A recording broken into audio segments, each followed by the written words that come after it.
Our task within the FoodRisC project was to really look at what tools exist to enable us to see what both online news media and social media was saying as a crisis happened. As Patrick said, when we started the project, we were unsure whether or not we'd have any crises to evaluate during the 3 years of the project. We did.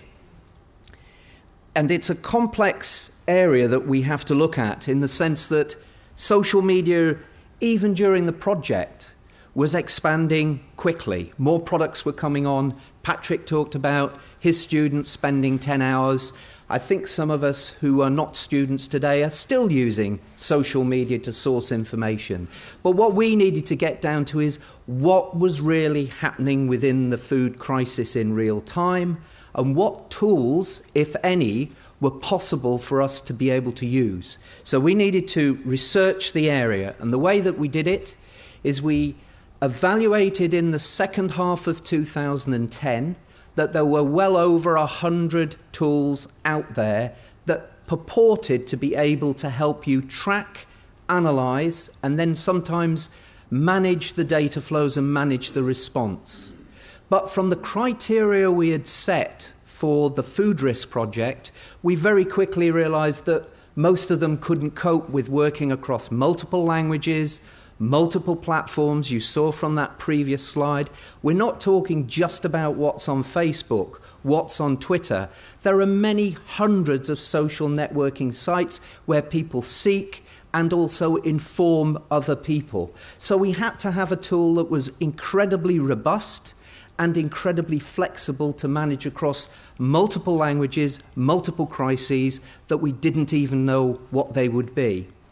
And finally, we came down to 2 shortlisted products, and from a trial of historic data from the 2008 Irish pork dioxin incident, we selected a product called Radian 6 and deployed that to be used across the FoodRisC project during the 3 years. This is the criteria we set for FoodRisC. This slide is in your information pack, so I won't go through them. I don't have time to go through them line by line.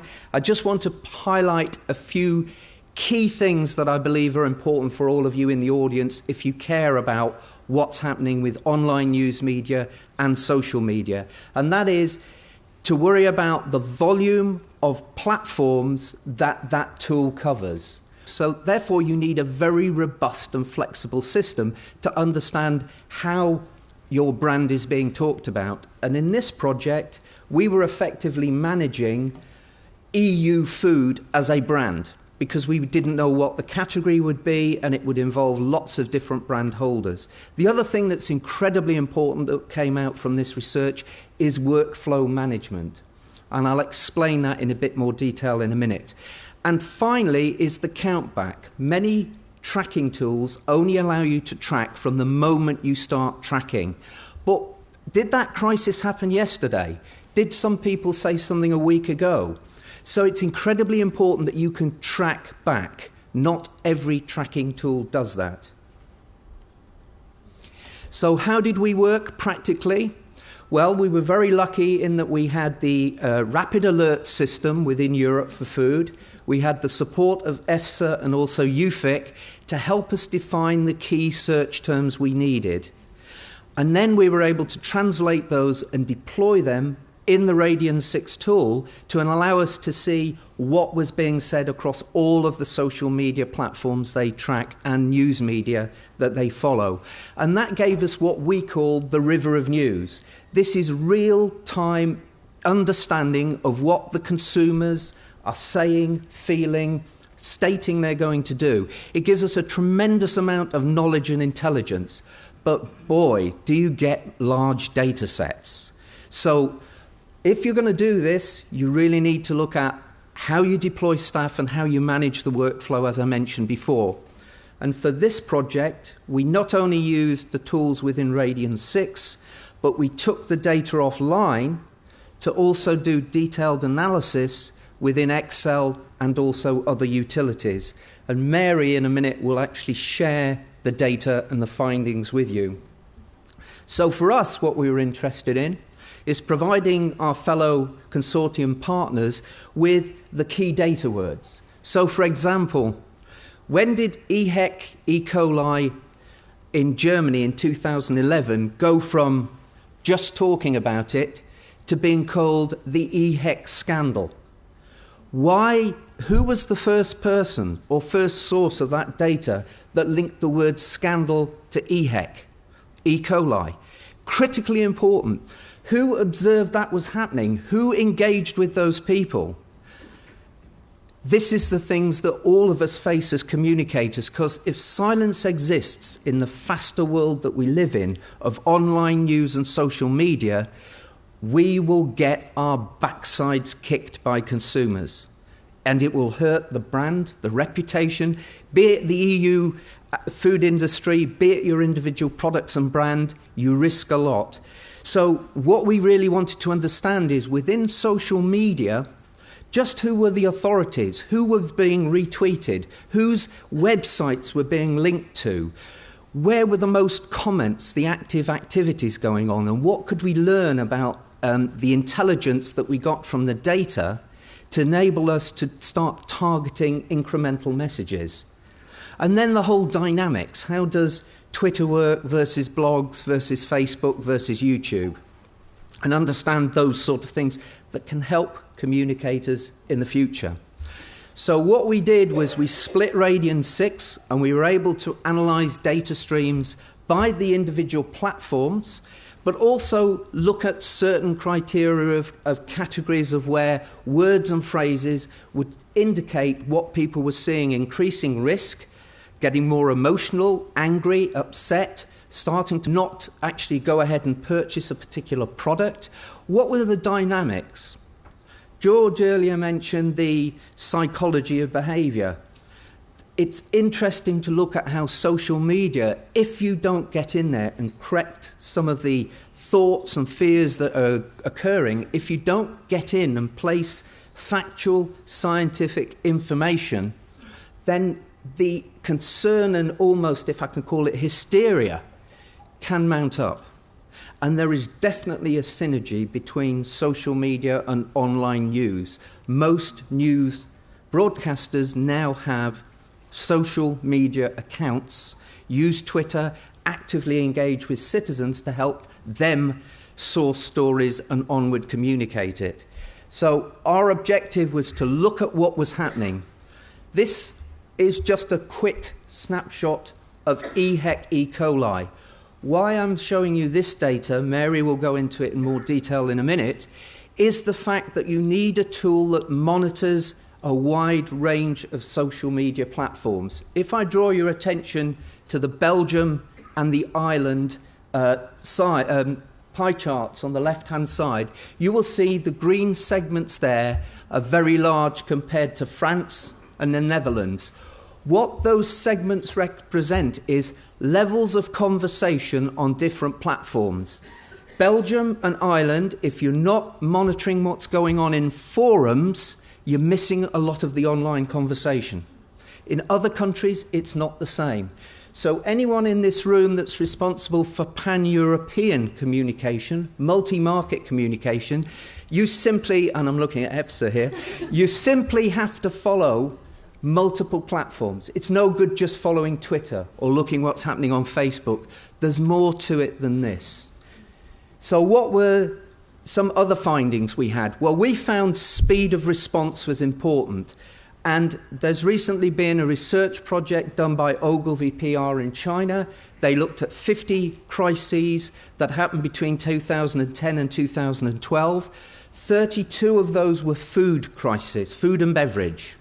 And what they found was time of response and active information being put into the online community was critically important. If you did it fast, you could help reduce the length of the crisis, that's how long it keeps bubbling along, and also the negative buzz. And obviously, if you can do that, it's got to help the food segment, the food industry, and individual company brands. What actually did they find? Well, I'm sorry, we've got 24 hours to work on this. Look at the difference between if you respond within 24 hours, than if you leave silence out there. So a crisis developing, there's no official information, there's nothing there from the company, it gets worse. So you've got to respond fast. So what are our observations and recommendations? Well, if you're not already tracking what's happening to your product and brand or the market segment that you're working in with online news and social media, please go ahead and do it quickly, or you could suffer what Tony showed us, pink slime. Yes, there was a lot of TV and radio coverage by pink slime, but over a $2 billion industry was destroyed in a matter of days because they did not see what was happening to online social media petitions by mainly mommy blogs. And because of that petition and action, retailers stopped the purchase, and the net effect of that was that the company had to go into voluntary liquidation.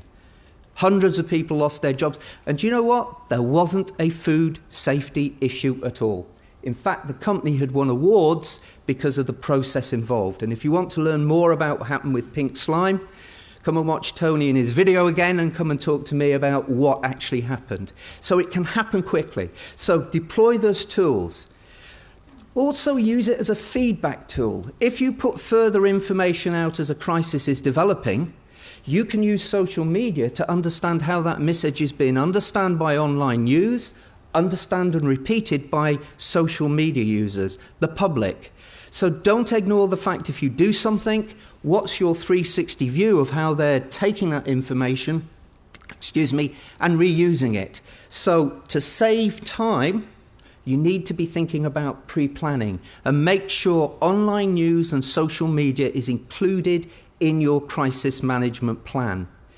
Think about pre-assigning tasks and responsibilities. You do not have time, if a crisis is breaking, to call a meeting of everybody, try and get people around the table, decide who's going to do what information is going to be out there.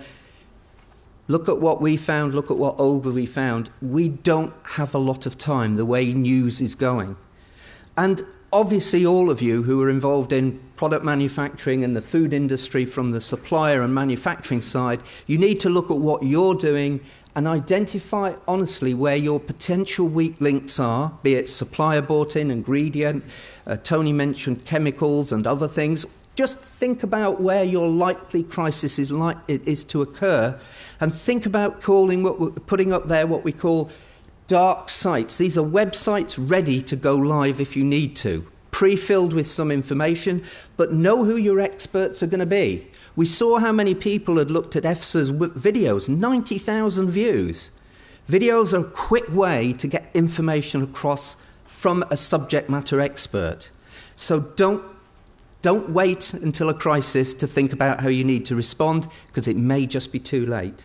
And finally, as has been shown by things like the horse meat issue and other issues as well, this has a knock-on effect. You may be in an industry yourself or a segment, and in fact it's your competitors who are having problems. You could be knocked on through collateral damage. So when you're monitoring your own brand, your own product, also think about monitoring what's happening with your competitors, and make sure that you consider that you get your information out there.